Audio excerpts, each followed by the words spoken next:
आज की इस वीडियो में हम लोग बात करने वाले हैं नावा लिमिटेड स्टॉक के बारे में। जानेंगे इस वीडियो में कंपनी क्या काम करती है, कंपनी का बिजनेस मॉड्यूल कैसा है, हमें इस स्टॉक में इन्वेस्ट करना चाहिए या नहीं करना चाहिए, और अगर करना चाहिए तो क्यों करना चाहिए। तो आगे बढ़ने से पहले बता दें कि अगर आपने अभी तक हमारे चैनल इन्वेस्टर्स एम्पायर को सब्सक्राइब नहीं किया है तो इसी तरह के शेयर मार्केट से रिलेटेड इन्फॉर्मेटिव वीडियोज़ के लिए हमारे चैनल को सब्सक्राइब जरूर कर लें। तो चलते हैं वीडियो की तरफ। कंपनी 1972 में इस्टेब्लिश हुई थी as an Indian ferro alloys manufacturer. Nava limited is now a multinational company, एक मल्टीनेशनल कंपनी है जो कि इंडिया, साउथ ईस्ट एशिया और अफ्रीका में अपना काम करती है। ये एक डाइवर्सिफाइड कंपनी है। कंपनी जो है वो मेटल मैन्युफैक्चरिंग का काम करती है, पावर का भी काम करती है, माइनिंग का भी काम करती है और एग्री बिजनेस और हेल्थ केयर से भी रिलेटेड है। कंपनी हर साल 2 लाख टन से ज़्यादा फेरो अलॉयज़ प्रोड्यूस करती है। कंपनी के कई सारे पावर प्लांट्स भी हैं जो कि 743 मेगावाट पावर जनरेट करती है। कंपनी में सैकड़ों शुगर केन फार्मर्स हैं जो शुगर और इथेनॉल प्रोड्यूस करने में लगे हैं, और 2017 से कंपनी हेल्थ केयर के बिजनेस में भी इन्वॉल्व हो चुकी है। कंपनी ने साल 2010 में माम्बा कोलियरीज़ को अपनी कंपनी में शामिल कर लिया था, यानी ख़रीद लिया था, जो कि ज़ैम्बिया की सबसे लार्जेस्ट कोल माइन है जो 300 मेगावाट पावर जनरेट करती है। कंपनी 4 मुल्कों में अपना काम कर रही है, जैसे इंडिया, ज़ैम्बिया, मलेशिया और सिंगापुर। इंडिया में कंपनी में फेरो अलॉयज़ की मैन्युफैक्चरिंग करती है, पावर जनरेट करती है और एग्री बिजनेस में इन्वॉल्व है। ज़ैम्बिया में कंपनी पावर जनरेशन का काम करती है, माइनिंग करती है और एग्री बिजनेस में इन्वॉल्व है। मलेशिया में कंपनी हेल्थ केयर के बिज़नेस में इन्वॉल्व है और सिंगापुर में भी हेल्थ केयर के बिज़नेस में इन्वॉल्व है। कंपनी के 2 फेरो एलॉय प्लांट्स इंडिया में हैं, जो कि एक तेलंगाना में है जिसकी कैपेसिटी 1,25,000 टन्स पर एनम है। ये तेलंगाना के पलोंचा भद्राद्री डिस्ट्रिक्ट में मौजूद है। और दूसरा जो फेरो एलॉय प्लांट है वो उड़ीसा में है। ये इसका प्रोडक्ट क्रोमियम एलॉयज़ का है और इसकी कैपेसिटी 75,000 टन्स पर एनम है, और ये खड़ग प्रसाद धेनकनाल डिस्ट्रिक्ट में है उड़ीसा के। एनर्जी सेगमेंट की बात करें तो कंपनी कोल के थ्रू पावर जनरेशन का भी काम करती है, जिसके पावर प्लांट तेलंगाना में है। तेलंगाना में 2 जगह है, जिसकी कैपेसिटी एक जगह 150 मेगावाट और दूसरी जगह 114 मेगावाट की है। उसके अलावा उड़ीसा में भी इसका पावर प्लांट है, जहाँ इसकी कैपेसिटी 150 मेगावाट की है, और आंध्र प्रदेश में एक पावर प्लांट है जहाँ इसकी कैपेसिटी 20 मेगावाट की है। इसके अलावा आंध्र प्रदेश में एक और है जहाँ 9 मेगावाट की कैपेसिटी है। माइनिंग सेगमेंट की बात करें तो कंपनी का लार्जेस्ट कोल माइन ज़ैम्बिया का जो है वो 190 मिलियन टन्स की कैपेसिटी यानी रिजर्व्स रखता है, वहाँ से कंपनी कोल माइन का काम करती है। इसके अलावा कंपनी का एग्री बिजनेस भी है जो कि शुगर और इथेनॉल के प्रोडक्शन से रिलेटेड है। बात करें कंपनी के फंडामेंटल्स की तो कंपनी का मार्केट कैप 2,866 करोड़ का है, यानी कंपनी एक स्मॉल कैप की कंपनी है। कंपनी का जो करंट मार्केट प्राइस है वो 197 रुपीज़ का चल रहा है।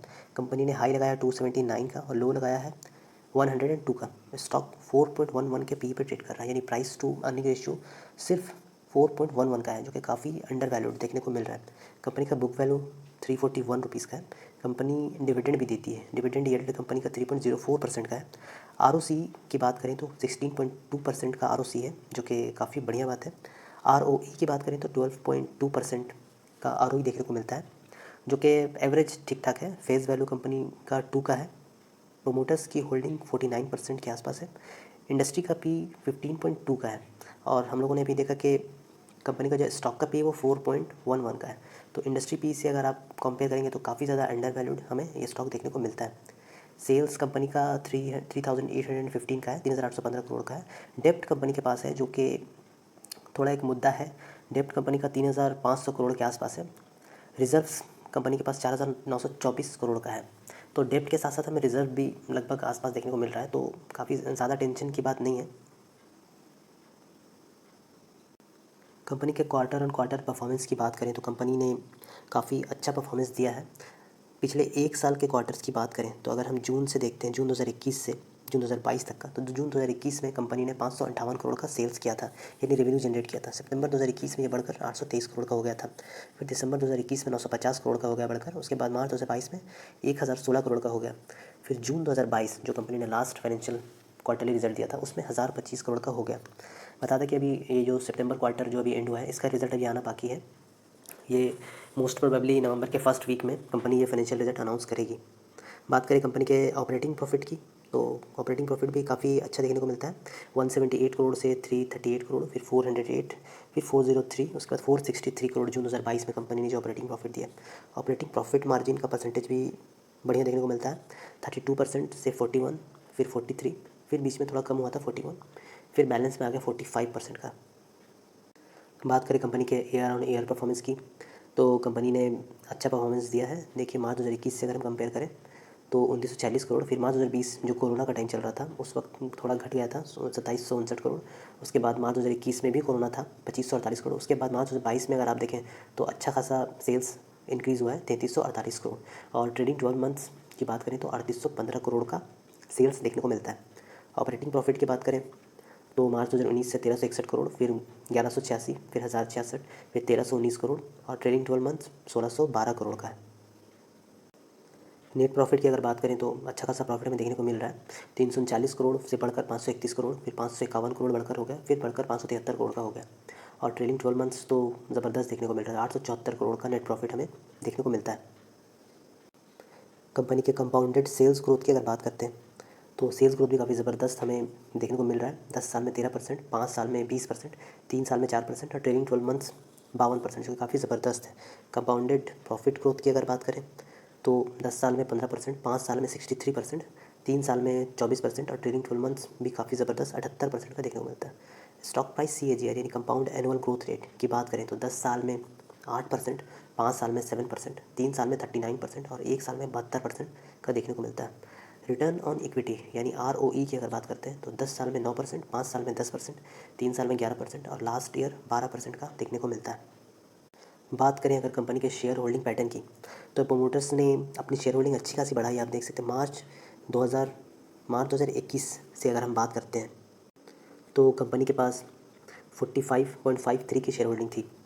उसके बाद 49% बढ़कर हो गया, फिर 49.26, 49.51।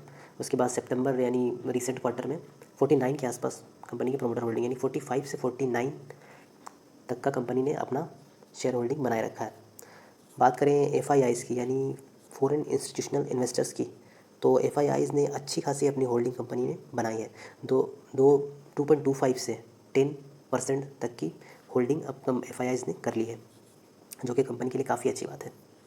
DIIs की बात करें तो 0.29 से 0.34% हुआ है मार्च 2021 से अभी तक का। किसी भी कंपनी के शेयर होल्डिंग्स पैटर्न में प्रोमोटर्स की शेयर होल्डिंग काफ़ी मायने रखती है। अगर प्रोमोटर्स अपनी होल्डिंग को इंक्रीज़ कर रहे हैं तो उन्हें पता है कि कंपनी का स्टॉक प्राइस आगे जाने वाला है, इसलिए वो अपनी ही कंपनी में इन्वेस्ट कर रहे हैं। उनसे ज़्यादा बेहतर कंपनी को और कोई नहीं जान सकता। तो ये काफ़ी अच्छा संकेत आप मान सकते हैं कि कंपनी अच्छा खासा परफॉर्मेंस कर रही है, और इन फ्यूचर कंपनी अच्छा करेगी और प्राइस भी आगे बढ़ने वाला, भाव आगे भागने वाला है। और FIIs की भी जो पैटर्न होती है, holding pattern, share holding pattern, वो काफ़ी मायने रखती है, क्योंकि फॉरेन इंस्टीट्यूशनल इन्वेस्टर्स कोई लाख 2 लाख रुपए नहीं लगाते, वो करोड़ों करोड़ में डील करते हैं। तो वो इतने पैसे लगाने से पहले ऐसा नहीं कि ऐसे ही लगा देंगे किसी भी कंपनी में, वो अच्छे से डिटेल में रिसर्च करते हैं, उसके बाद ही इन्वेस्ट करते हैं। तो यहाँ पर हम लोगों ने मार्च 2021 से देखा कि प्रोमोटर्स ने 45% की होल्डिंग से 49% की शेयर होल्डिंग अपनी कर ली, यानी 5% इंक्रीज़ कर लिया है, जो कि कंपनी के लिए काफ़ी अच्छी बात है। और FIIs में भी हम लोगों ने देखा कि मार्च 2021 से कंपनी का जो शेयर होल्डिंग था वो 2.25% का था, जिसे बढ़ाकर FIIs ने 10.23 का कर लिया, यानी 8% का इंक्रीज़ किया है, जो कि आप समझ सकते हैं कि आने वाले टाइम में कंपनी के लिए काफ़ी अच्छा संकेत है। बात करें अगर स्टॉक प्राइस टारगेट की कि कंपनी का स्टॉक प्राइस मुझे कहाँ तक जा सकता है, कंपनी तो अच्छा खासा परफॉर्मेंस देती चली आ रही है, no doubt. Quarter on quarter भी हम लोगों ने देखा, और ईयर ऑन ईयर परफॉर्मेंस तो काफ़ी ज़बरदस्त है ही। कंपनी 4 नवंबर को अपना Q2 का फाइनेंशियल रिजल्ट डिक्लेयर करने वाली है, जिसमें उम्मीद किया जा रहा है कि कंपनी अच्छा परफॉर्मेंस देगी। फिलहाल कंपनी जो है 197 पे ट्रेड कर रहा है, और स्टॉक का पी जो है वो 4 के आसपास है, हम लोगों ने पहले ही देखा। तो ये 4 का पी हम लोगों ने जो डिराइव किया वो कहाँ से आया, जब हम करेंट मार्केट प्राइस को ट्रेलिंग 12 मंथ के CMP यानी करेंट मार्केट प्राइस को ट्रेलिंग 12 मंथ के EPS से डिवाइड करते हैं तो हमारा पी निकल कर आता है। यानी अगर हम 197, ये अभी आज का स्टॉक का जो प्राइस है 197 चल रहा था, कुछ दिन पहले ये सपोज मान लीजिए 220 पे था, तो हम वो उस समय 220 से डिवाइड करते हैं। आज का हम देखते हैं 197 पे चल रहा है, तो 197 को जब हम ट्रेलिंग 12 मंथ का EPS 53 के आसपास है, तो 53 से जब हम डिवाइड करेंगे तो लगभग 4 के आसपास हमारा पी निकल कर आएगा। जहाँ इस सेक्टर से रिलेटेड सारी कंपनीज़ जो हैं वो 15 के एवरेज पी पे ट्रेड कर रही है, वहीं हमें ये स्टॉक 4 के पी पे मिल रहा है। तो आप समझ सकते हैं, इससे अंदाज़ा लगाया जा सकता है कि कंपनी काफ़ी ज़्यादा अंडर वैल्यूड है, कंपनी का स्टॉक प्राइस काफ़ी ज़्यादा अंडर वैल्यूड है। यानी इस कैलकुलेशन से हम लोगों को पता लगा कि हम लोग जब ईपीएस को पी से मल्टीप्लाई करते हैं तो हमारा प्राइस निकल कर आता है, कंपनी का जो स्टॉक प्राइस है वो निकल कर आता है। तो हम लोगों का ईपीएस जो ट्रेलिंग 12 मंथ्स का था वो 53 के आसपास था, और पी हम लोगों का लगभग एक्यूरेट 3.71 था। हम लोगों ने 4 उसको पकड़ा। तो ये हमारा 6 महीने में इस कंपनी का जो, ये कंपनी ग्रोइंग कंपनी है, तो कंपनी जब ग्रो करती है तो उसका ईपीएस भी बढ़ता जाता है। तो 53 से ईपीएस, तो ऑब्वियस है कि कंपनी का ईपीएस जो है वो बढ़ेगा ही आने वाले 6 महीने में, 12 महीने में, 18 महीने में, 24 महीने में। तो हम अगर ईपीएस को, चलिए मान लीजिए 53 से हम अगर 60 पर ही रखते हैं, मिनिमम से मिनिमम पकड़ते हैं, 60 रखते हैं, और स्टॉक का जो पी है वो 4 चल रहा है, ठीक है, जो कि जिसे हम लोग अंडर वैल्यू समझ में आया हम लोगों को, और इंडस्ट्री का भी 15 चल रहा है। चलिए अगर हम 15 मैक्सिमम पकड़ते हैं, मैक्सिमम पकड़ते हैं 15 इंडस्ट्री के पी के हिसाब से, तो यहाँ पर हमें स्टॉक प्राइस 900 देखने को मिलेगा। तो चलिए इतना तो हम एज्यूम नहीं कर रहे हैं, 900 तो बहुत ज़्यादा हो गया, 900 बहुत ज़्यादा हो गया, ठीक है। 60 को हम लोग, जो ईपीएस है हमारा, 60 इंटू हम लोग यहाँ पर 6 करते हैं, यानी मॉडरेट पी एक जस्ट 6 पकड़ते हैं। 4 से हम एक एज्यूम करते हैं कि 6 तो इस कंपनी को मिलना ही चाहिए, क्योंकि ये कंपनी इतना अच्छा ग्रो कर रही है, हर क्वार्टर अच्छे परफॉर्मेंस दे रही है, ईयर ऑन ईयर अच्छा परफॉर्मेंस दे रही है। तो 60 को अगर हम 6 से मल्टीप्लाई करेंगे तो हमारे स्टॉक का प्राइस 360 निकल कर आता है। तो यही अगर हम 6 की जगह 8 से मल्टीप्लाई करेंगे, अगर स्टॉक का पी 8 मिलता है तो स्टॉक का प्राइस 480 रुपये देखने को मिल जाएगा आराम से। आने वाले 1 साल से 2 साल में कंपनी का जो ईपीएस है वो 70 तो आराम से होना चाहिए।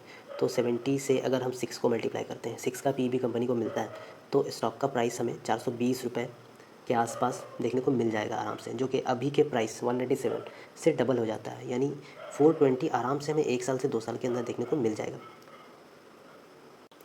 तो कंपनी का जिस हिसाब से परफॉर्मेंस चल रहा है उसके हिसाब से हमें स्टॉक का प्राइस आराम से 2 इंटू टारगेट मिल जाएगा।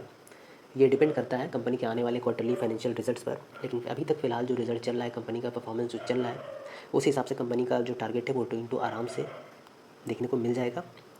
तो आप लोग भी अगर अच्छे से रिसर्च करना चाहते हैं तो स्टॉक पर रिसर्च करें, अपने फाइनेंशियल एडवाइज़र की सलाह लें, तभी जाकर स्टॉक, किसी भी स्टॉक को शेयर मार्केट से खरीदें। वीडियो अच्छी लगी हो तो वीडियो को लाइक ज़रूर कीजिएगा, और आने वाले इसी तरह के इन्फॉर्मेटिव वीडियोज़ देखने के लिए हमारे चैनल को सब्सक्राइब ज़रूर कीजिएगा। धन्यवाद।